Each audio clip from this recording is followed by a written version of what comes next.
প্রবীণ মানুষদের পাশে থাকার জন্য একটি ডিজিটাল প্ল্যাটফর্ম অরুণালয়।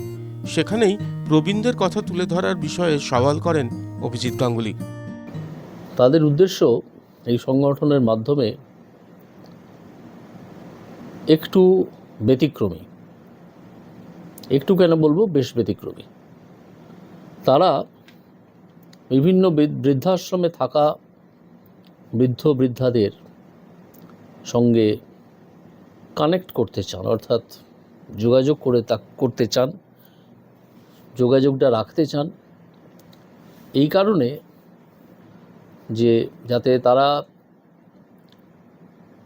একাকিত্ব তো বোধ করেনি, কিন্তু সেটা যতটা কমানো যায় সেইটার উদ্দেশ্য নিয়ে।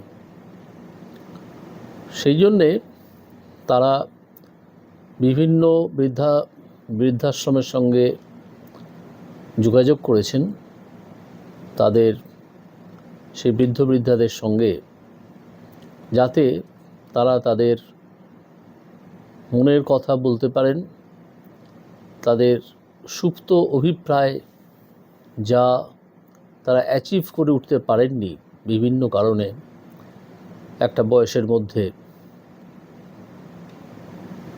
সেই পাওয়া বা না পাওয়ার কথাগুলো বলতে পারেন।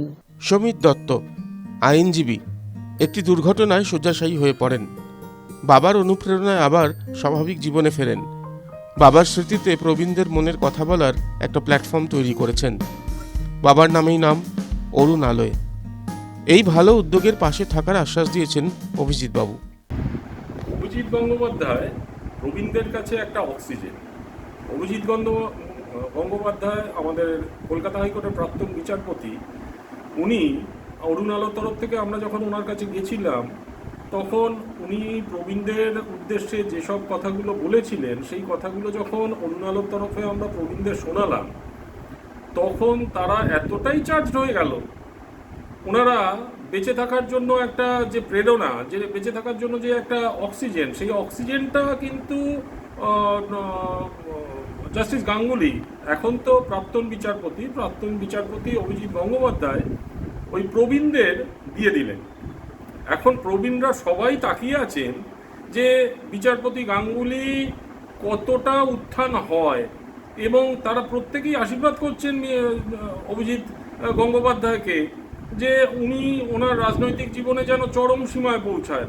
স্বাভাবিকভাবেই অভিজিৎ বাবুর এই ভিডিও বার্তায় প্রবীণদের মধ্যে শোরগোল পড়ে যায়। অনেকেই তার সাফল্য কামনা করেন। প্রীতমদের রিপোর্ট, TV9 বাংলা ডিজিটাল।